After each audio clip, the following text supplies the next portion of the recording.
آپ ملک کے مانے ہوئے زرعی ماہر ہیں، آپ کی گائیڈنس اور مشوروں کے باوجود ملک میں آٹا اور چینی کا بحران کیوں پیدا ہوا؟ جب یہ جنوری میں بحران ہوا کراچی میں، اس لیے بحران ہوا سندھ میں، ہم نے بلایا سب لوگوں کو 3 دن پہلے، اس سے پہلے کہ کرائسس میڈیا کو پتہ بھی نہیں تھا. ہم نے میٹنگ کی یہاں پہ NFSR کی میٹنگ کی، مجھے انہوں نے ایڈوائز کے لیے بلایا.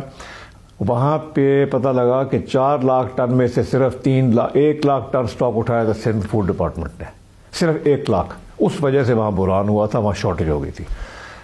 3 لاکھ ٹن پڑا ہوا تھا. NLC کو ہم نے کہا، اسی وقت منسٹر صاحب کو ہم نے ریکویسٹ کی، انہوں نے NLC کو کہا، فوری طور پہ وہاں سے موومنٹ شروع ہوئی اور آٹا وہاں جانا شروع ہوا. اسی طرح سے خیبر پختونخوا بہتر اٹھا رہا تھا، ان کو ہم نے کہا اب اور تیز کر دیں. ان دا مین ٹائم اسٹرائک ہو گئی تھی ٹرانسپورٹرز کی، جس کی وجہ سے اور اس میں کمی ہو گئی تھی، اس لیے ایک دم قیمتیں شوٹ کر گئی. افسوس یہ ہے کہ پھر پنجاب حکومت نے بارڈر سیل کر دی. ان کو لگا کہ ہماری گندم جا رہی ہے باہر، ہم اس کو روک دیں. 48 گھنٹے کے اندر اندر پرائم منسٹر نے انٹروین کیا. میں نے بھی ان کو ریکویسٹ کی، چیف سیکرٹریز کی میٹنگ کروائی، بارڈر انسیل ہوئی، اور میں نے اس میں کردار ادا کیا ہے، اچھا کردار ادا کیا ہے.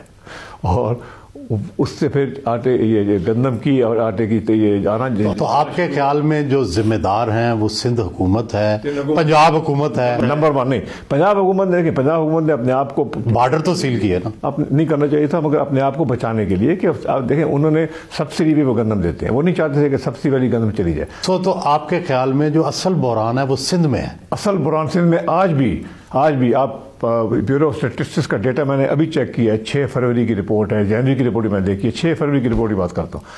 پنجاب میں، پنڈی میں اور اسلام آباد میں آٹا ہے 42 روپے کچھ پیسے، سارے پنجاب میں 40 روپے 80 پیسے ہے، 40 روپے 50 پیسے ہے تمام پنجاب میں. یہ PBS کی پبلش رپورٹ ہے.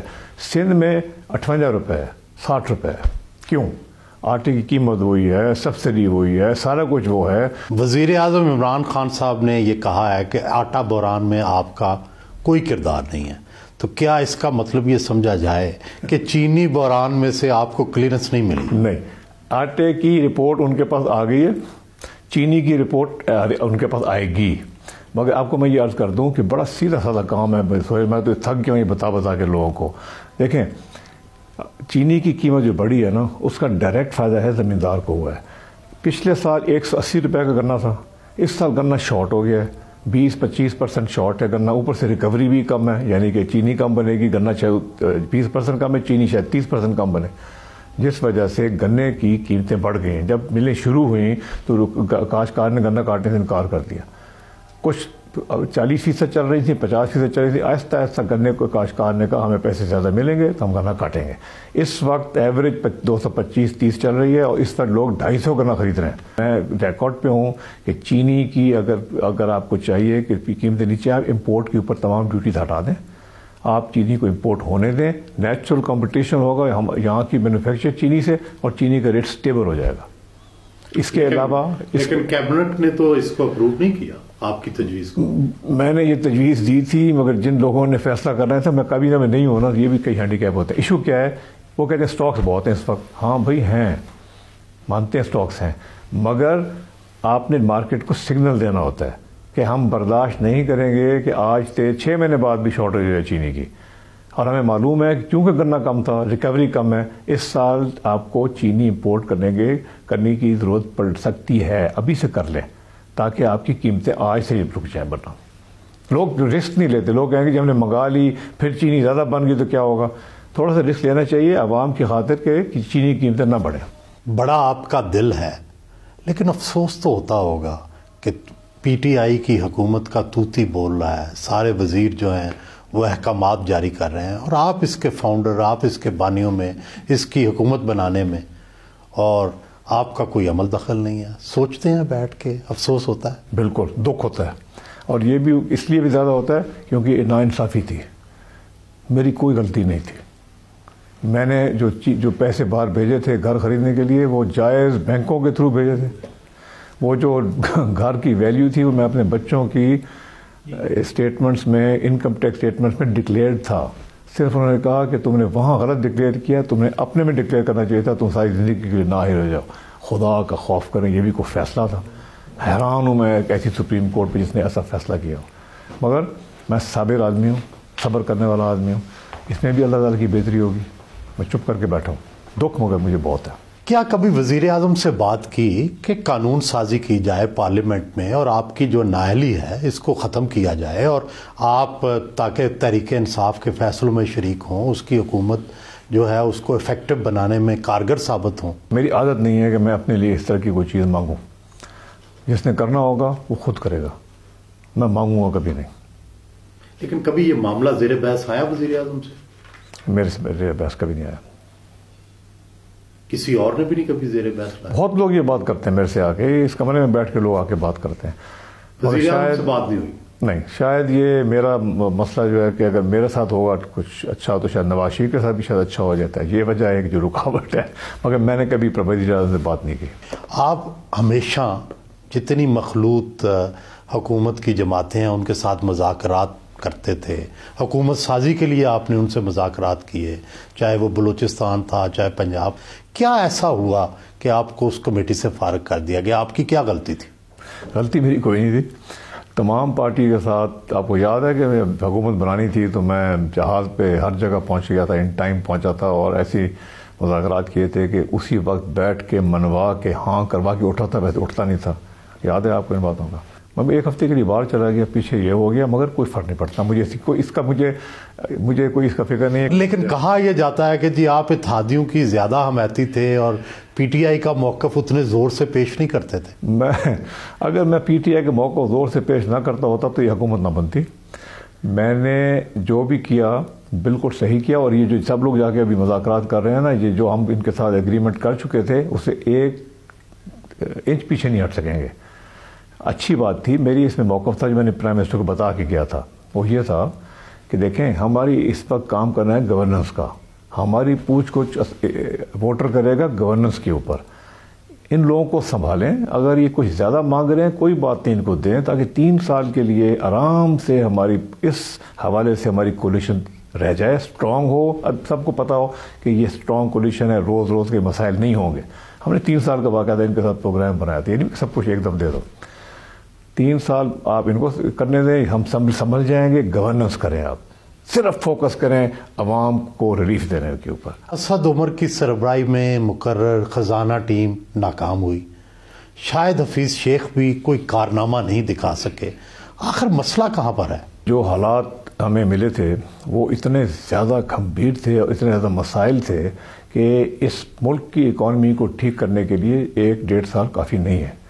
ایک دوسری بات، ہم نے جو ریفارم پروگرام شروع کیا وہ تھوڑا لیٹ شروع کیا، اگر ہم پہلے کر لیتے تو ہم آج کافی چیزیں سے گزر کے ہم آگے نکل جاتے ہیں۔ ہمارے پولیٹیکل کیپٹل جب میکسیمم ہو نا سہیل بھائی، اس وقت آپ کو اس طرح کے کام کرنے چاہیے جو تھوڑے سخت اقدام ہو ملک کو ٹھیک کرنے کے لیے۔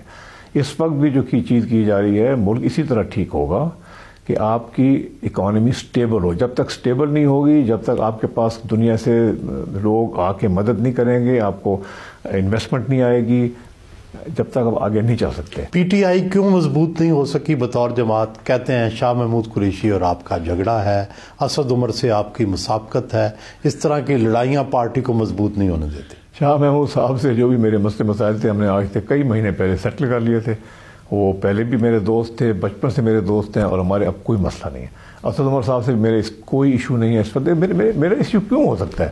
میں تو حکومت میں نہیں ہوں بھائی، یہ سب لوگ بیٹھے ہوئے ہیں، کابینہ میں بیٹھے ہوئے ہیں، میں تو کسی کا نہ کمپیٹر ہوں، نہ میں الیکشن لڑ سکتا ہوں، نہ میں پوزیشن لے سکتا ہوں۔ پھر کیا آپ لوگوں کی کمپٹیشن کس چیز ہے؟ میری کوئی کمپٹیشن نہیں ہے، مگر یہ آپ کی بات صحیح ہے، ہماری ایک نئی پارٹی ہے، بہت مختلف پارٹیوں سے لوگ آئے ہیں، ابھی تک جل پوری طرح جتنا ہونا چاہیے تھا اتنا نہیں ہوئے۔ لوگ عام طور پہ یہی کہتے ہیں کہ ہمیں کسی اور پارٹی کا خطرہ نہیں ہے، ہمیں خطرہ ہے تو پارٹی کے اندر سے ہے۔ ایک وقت تھا کہ عمران خان کا ہر فیصلہ آپ کے مشورے سے ہوتا تھا، کیا اب تبدیلی آ گئی ہے؟ میں شریک تھا، ابھی بھی میں شریک ہوں، مگر اس وقت حکومت جو ہے جب بن جاتی ہے حکومت تو پھر جو انسٹیٹیوشنز ہوتی ہیں وہ زیادہ اہمیت رکھتی ہیں، اور یہ صحیح بھی ہے۔ کابینہ کی مشاورت سے ہوگی، ای سی سی کی مشاورت سے ہوگا، یہ سب کمیٹیاں ہوتی ہیں، نیشنل اکنامک کونسل ہے، تو اس میں کوئی ایسی بات نہیں ہے۔ وہ اور زمانہ تھا، وہ پارٹی تھی، ہم اپوزیشن میں تھے، میں سیکرٹری جنرل تھا پارٹی کا، چیئرمین تھے وہ، میں سیکرٹری جنرل تھا، تو اب جیسے جب حکومت بنتی ہے تو تبدیلی تو آتی ہے، اس میں کوئی ایسی پریشانی کی بات نہیں ہے کہ اب میری بات سنی نہیں جا رہی ہے یا میری اتنی فیصلے میں شریک نہیں ہوں. یہ ہو نہیں سکتا تھا کہ پارٹی حکومت بننے کے بعد بھی وہی حالات رہیں جو پارٹی کے ہوتے تھے. کیا سپریم کورٹ میں نااہلی کے فیصلے کے بعد سے آپ نے مستقبل میں جو سیاسی ارادے رکھتے تھے وہ ترک کر دی ہیں؟ علی ترین آپ کے بیٹے وہ بھی متحرک نہیں ہیں، آپ بھی کسی خاص حلقے کی طرف توجہ نہیں دے رہے، تو کیا کرنا چاہتے ہیں آپ؟ میں دیکھیں میری سیاست تو سپریم کورٹ نے جو کیا وہ آپ نے بتا دیا. میرا بیٹا ایک بیٹا ہے اور میرا کاروبار کافی سارا ہے. اب وہ ایک بیٹا جو ہے اس کو میں اگر سیاست میں ڈال دوں گا فل ٹائم تو کاروبار میں کون سنبھالے گا؟ تو وہ میں نے اس کو کاروبار کی طرف ڈال دیا ہے. میں نے اس کو ٹائم دیا ہے، یا نوجوان ہے 4 5 6 سال اپنا کام کرے گا، اس کے بعد جو فیصلہ کرے گا.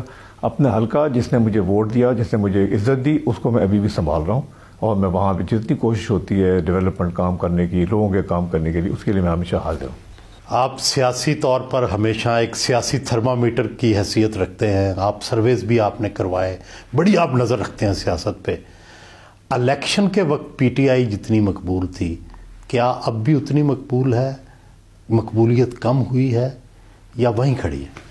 بڑی انٹرسٹنگ چیز ابھی میں ایک سروے ہم نے کروایا ہے، میں نے کروایا سروے دسمبر کے مہینے میں، اس کی ڈیٹا کلیکٹ ہوا ہے. اس میں بڑی اہم باتیں اچھی ہمیں سامنے آئی ہیں. عمران خان کی پوزیشن وہی ہے، لوگ ابھی بھی عمران خان میں اتنی ہی امید لے کے بیٹھے ہیں.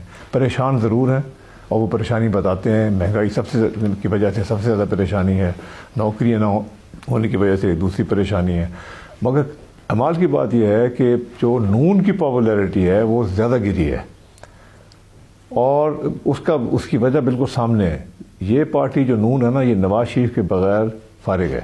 نواز شریف باہر چلا گیا، لوگوں کو یہ بات پسند نہیں آئی. مسئلہ مہنگائی کا ہے اور مہنگائی کا مسئلہ 2 3 وجہ سے ہے. ایک تو آپ کو میں بتایا فوڈ سپلائی سائڈ پرابلم ہے. دوسرا ہمیں بجلی اور گیس کے بل بڑھانے پڑے. اور کیوں بڑھانے پڑے؟ کیونکہ 2 سال قبل الیکشن سے نون نے بل بڑھا، جو خرچہ بڑھتا گیا وہ انہوں نے آگے بڑھائے نہیں بل، اور سرکولر ڈیٹ میں ڈالتے گئے.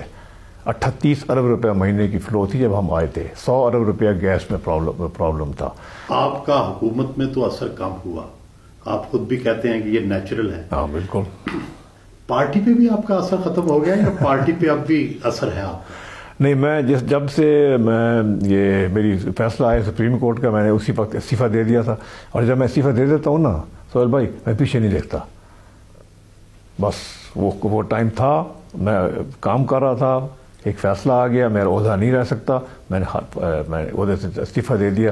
پارٹی کی جو بھی چل رہے ہیں چیزیں، لوگ تو سارے میرے جانے والے ہیں. میں بہت سے لوگوں کو پارٹی میں لے کے آیا تھا، پارٹی کوشش کی تھی بنانے کی اور تکڑی کرنے کی، مگر اب میں پارٹی میں بالکل انوالو نہیں ہوں. تو اب کیا کرنا چاہتے ہیں سیاست میں؟